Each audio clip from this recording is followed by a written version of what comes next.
Hello again and welcome to part 2 of Endless Legend. It actually occurred to me I didn't do a very thorough explanation of the faction I'm playing, so I will actually do a quick run through. As I said, I removed their bonuses to defense in forests and their bonus to production. They're excellent bonuses, especially the production bonus. However, what I wanted to do was set one up to kind of counter the AI's advantages.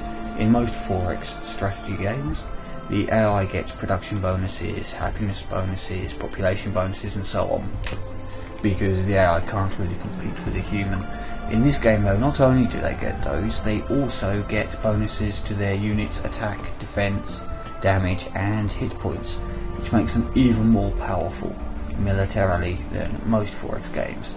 So I picked up plus 20% defense and plus 20% attack, just to try to counter some of theirs, and the Veins of Auriga to get extra resources again so I can get more units upgraded faster and faster. The Cellulose Mutation, as alluded to earlier, is so that you can get on and build districts, which are a vital way of improving your cities, and for this faction especially you need to get at least one district and your capital city's main area to level 2 to be able to continue. The other ones are just a couple of preliminary, I shouldn't flick between them, I'll just keep them on, a couple of preliminary technologies, again just so they have buildings you can get building while you're researching your weapons and technology. If wanted, there are a lot of ones through there. I'm not going to go through and highlight every single one, but I'll just go a few. You can get gold bonuses, you can get food bonuses, production bonuses, you can start off with glass steel, you can get a billion different things. Pretty much every tier 1 technology you can actually begin the game with. It's a fantastically flexible system. It's one of the game's biggest drawing points, and it's shared by Endless Space, which actually came out before this game did. Let me just go through and get back to the game. I've not actually played Endless Space for any more than about 30 seconds, simply because I generally prefer fantasy settings to science fiction ones. So with that said, hopefully the game will load. Unfortunately this is going to be an exceptionally dull beginning, because not only have I just babbled on about the faction modifications I've used, I'm going to be spending an awful lot of time just staring at FIDSI output, because it's time to choose locations for my next settlements when it eventually loads. Quick slurp of coffee. Oh, isn't it pretty how it all fades in and builds up like that? Yeah, here we are again. I did save the game at turn 20. I've actually been away for a little while. Let's just make sure that's been set. So I know I always play the game zoomed out like this, but realistically you should try as much as possible to zoom in. They put an awful lot of work into this incredibly lush terrain, all the different biomes and the little buildings and all the bits and pieces. It's a fantastic looking game. It's just a shame I never see it because I'm always zoomed out like this. You can zoom out even further to see the entire map, but I very much doubt I'll actually be discovering it. It's possible later in the game, if I get pieces or alliance with these factions, I can actually arrange to share map and even vision, so you can see exactly what they can see. But that's a possibility, not a certainty. So, oh my god, the icons! As I said, strategically, this area here, Brenla, could be important as a buffer zone. However, it doesn't really have much I'm especially interested.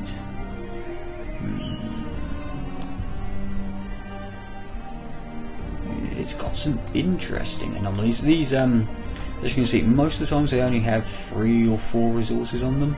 These anomalies tend to have far greater resources. There are even a number that give that exclamation mark by the way is telling me there's an enemy unit there, one of the Wild Walker's special abilities is that if it's within one region of any region you own, you can't see the exact unit, but you can see there's a unit there. They are the only faction that get that bonus, although it is a selectable trait when making a custom faction. Ooh. That's a nice little patch of anomalies there. We got a lot of science. That's also the little pink thumbs up you can see on the right hand side of the total output is happiness bonus, and that's also a happiness bonus. See, this is looking like a very tasty region. I'm thinking somewhere around there. So we have a lot of masses of food there.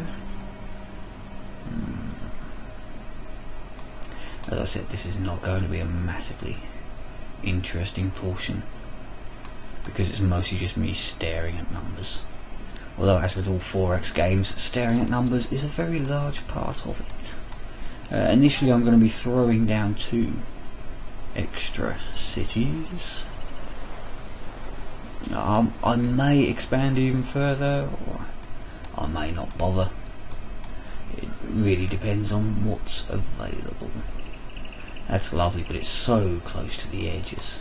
Really not worth settling, because as you can see, you automatically gather the resources from the tiles surrounding your city, and when you build a district you gather more.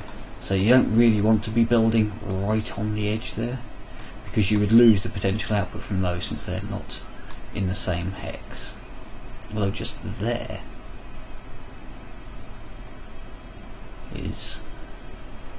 that's an awful lot of science there, but very little food, only 4 food as a start, and it does board me up against the Dust Lords, which are generally rather aggressive.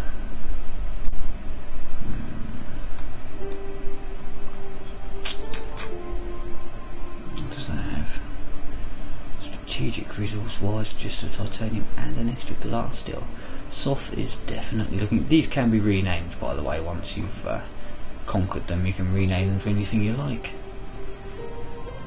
Brenla, I don't think Brenla is tempting enough to have it as a buffer zone. I'm thinking Soth, just for that massive science there. I mean, that's a lot of science. Not a lot of food, but a lot of science. Not a huge amount of industry either. That'd be 18 science initially before any buildings or expansions. That's tasty. So look, and this again also very tempting. But that's got virtually no production. But again, a fair amount of science from those tiles, a reasonable amount of food, not a lot of production. What about that there? So you could probably expand into production. If the city were there, say, that required 2 districts to get a production, which is a big negative hit. But then you've got a positive there and a positive there, and further on down the tech tree there are other buildings that can give you a substantial amount of extra happy points. This has just got no production at all down here. A lot of food, so little production, so little happiness as well. I'm thinking that's definitely more of a later expansion. Again, it'd be nice for the extra strategic resources, and it's got triple villages. Although those villages are of haunts, so they do take some pacifying.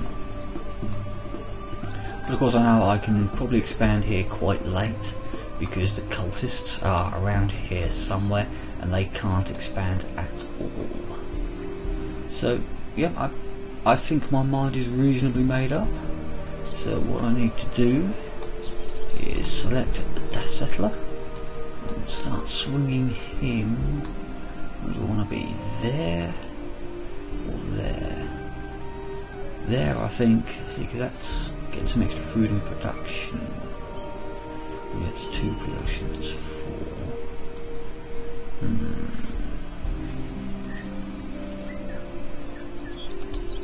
If I just walk him up there for a moment.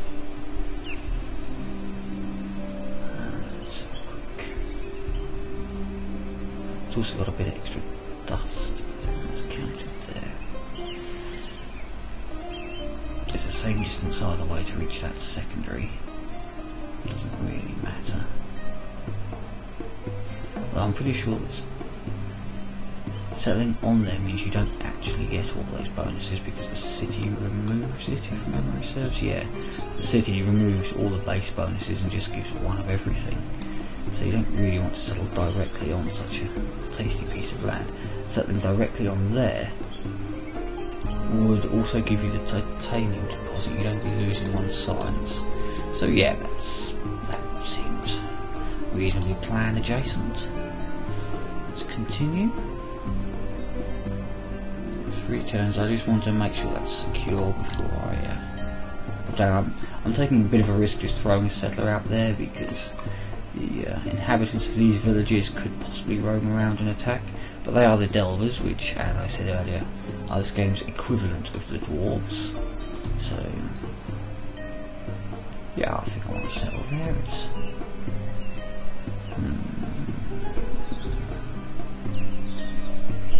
see, that is so much more. See, that's 14, 4 and 16.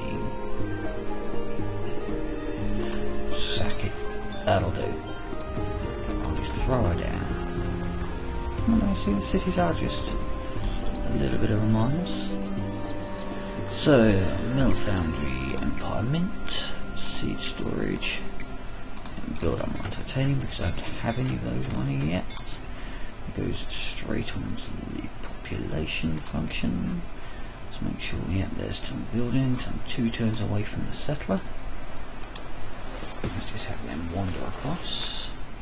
What am I fighting there? Flying dudes. I do need to pacify that for the quest, although I don't actually have enough influence to assimilate them into my empire just yet. Well, I may well. Do I want delvers or flying dudes? 6 of one, half a dozen of the other, really.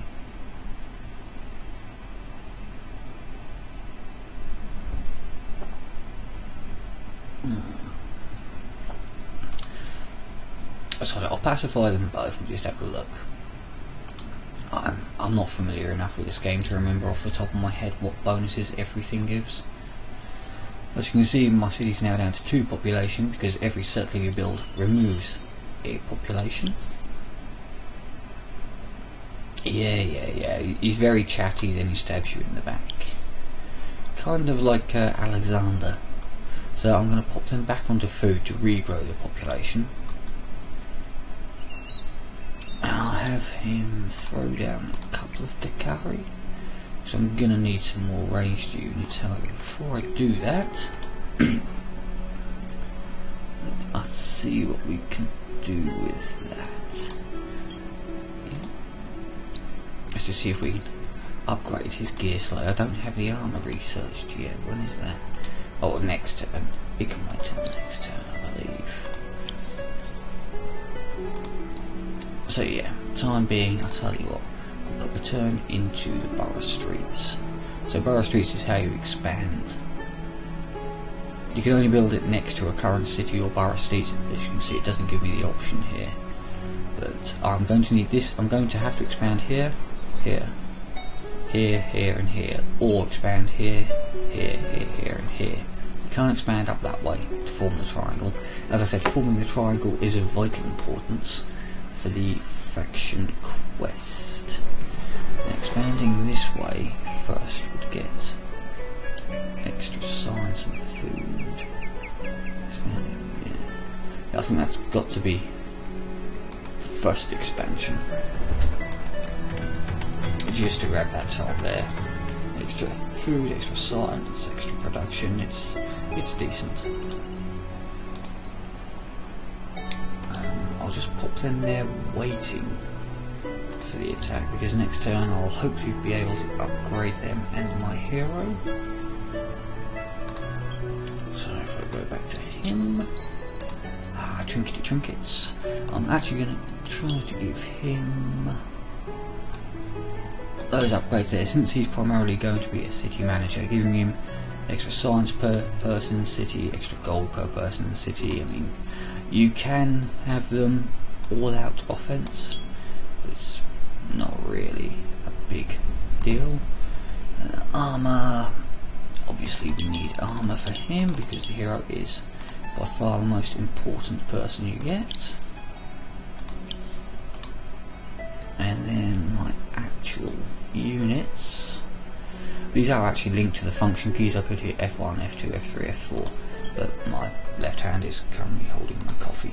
So this is another part of Endless Legend, is all of your units can be edited so you can improve their equipment, unlike games such as Civ, well, the entire Civ series really. As you go through the technological eras, you get access to better and better units. Here, your unit selection is fairly limited, but you can upgrade them by giving them substantially increased weapons and armour.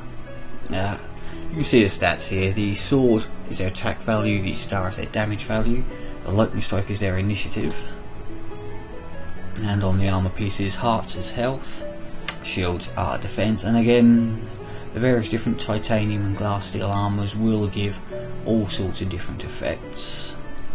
What I like is initiative, because striking first is always better than not, simply put. So let's, they are now upgraded to the best I can get. However, I can't retrofit them because I don't have enough cash left. So I'll just retrofit the one. So they have one upgraded unit and one not upgraded unit. I will then assign my hero. They will then do battle with those people. You've got options here. The global strategy is the stance they will take if you auto fight it. You've got manual, where you can do the clicking yourself, spectator, where you watch the PC, and auto, where you just let it compute. Just for the sake of showing you that most of these fights I do tend to auto, just because it's so much faster. These games take a long time to do anyway. But as you can see, they expand. This gives you your actual battle area here. When you deploy, you can move things around to pretty much anywhere you like within these little blue hexagons here. Now, as you can see up here, you've got the order of battle, which tells you exactly when everyone will get to go. Now they have a speed of 2, a range of 4. He only has a range of 3. So I'll get to attack before any of them do. Ideally, you really want to have high ground and or forest bonuses. Let's just, these guys are pretty quick. Speed 4, and they're faster. They're effectively speed 5. Let's see, that's 1, 2, 3, 4, 1, 2, 3, 4, 1, 2, 3. So I'm not going to bother moving at all. I just want everyone to attack. As you can see, the red arrows there indicate attacks. If I wanted to move unit to move, I'd right click there and it would come up with the line, but I don't want that to happen. I just want everyone to marshal their forces.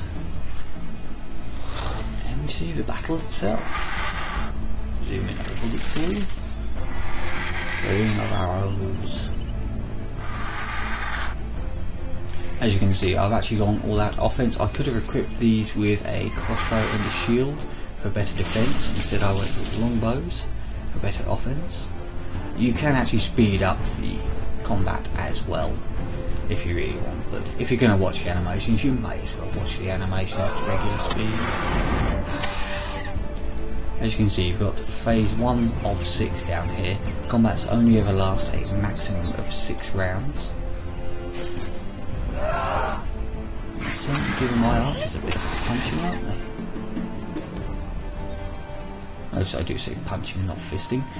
Here I'm going to leave them all attacking that. However, because of his limited hit points, what will happen is once he's been destroyed, the others will automatically redirect their attacks. If these were slower units, speed 1 and 2, it would actually be worth walking away just to kite them, but since they're so fast, there's really no benefit in doing so. But yes, after the 6 phases are through, If one side or the other has not been completely obliterated, then it's considered a draw. It's mostly important when capturing or defending cities, because cities can only be captured once every unit inside it has been obliterated, so you can put up a hell of a lengthy defence if you have a lot of high hit point units stationed and garrisoned inside of cities. Yes, come on, just kill him. I say these combats can get incredibly long, especially because if there are extra stacks sitting nearby, they will come in as reinforcements. You see you've got these little flags here where reinforcements can potentially come in. The leafy ones are mine, the grey ones are for their units. But since I've now won that combat, that city is now destroyed, so I will now be able to assimilate them within my empire, and if I choose to rebuild, as you can see, I have the option to rebuild that city. If I do so, it will give me a free population to work.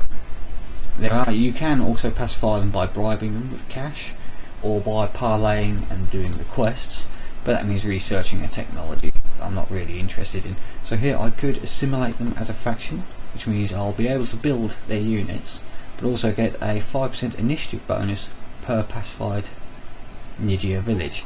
However, I've only got one Nidia village, so I may not necessarily want to be assimilating them just yet. I'll just cancel that off. And I still have a little bit of movement, which I shall use to meander thuswards.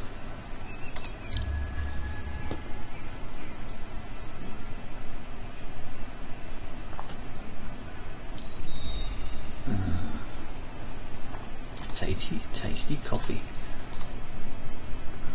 So, I'm terribly remiss. I forgot to move these settlers last turn. That's my closest unit. Oh, those are haunts. Oh, they are complete and utter arseholes. But I'm going to have to pacify them because I'm settling that area. Yay, more population.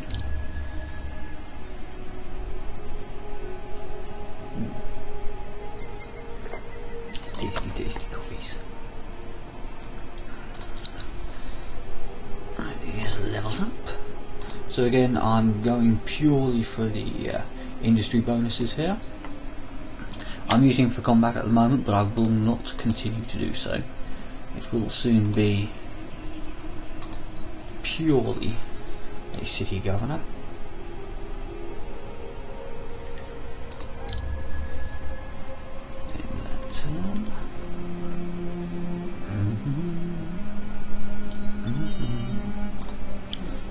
Ignore that for a moment. Tap the haunts. See, this one I'm just going to auto it. It's an easy win, to be honest with you. As part of that combat, they have now leveled up. Always good, always good. Then they're going to need to come all the way up here to pacify the Delvers. These chaps need to move on there. So we need to try to remember where I was going to settle there. So yeah. Excellent, more pop. I need to queue something up. I may as well throw those down. A couple of rangers, see I'm down to 1 gold, so pop one of them, that'll give me an extra 7 per turn. It's going to take 7 turns to grow anyway, so that's not going to make much difference. Yeah, it's going to need to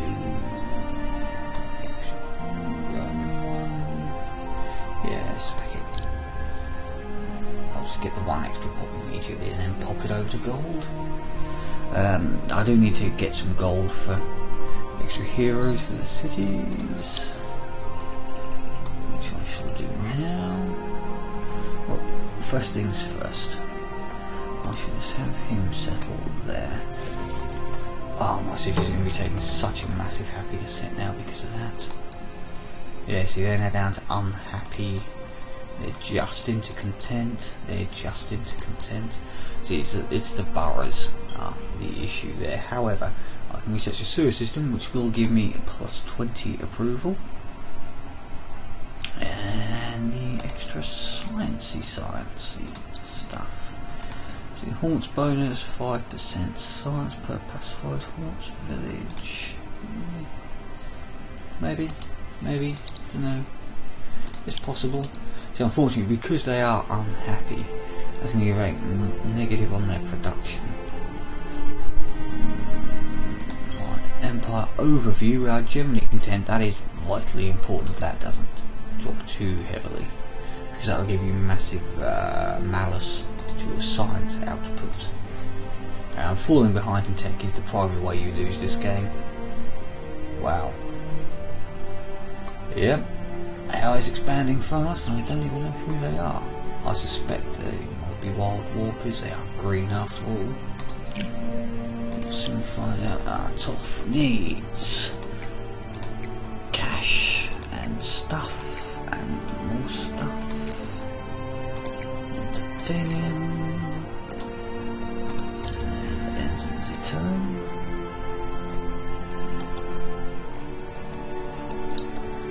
Yes, it's not exactly fascinating business, I will admit. However, it must be done.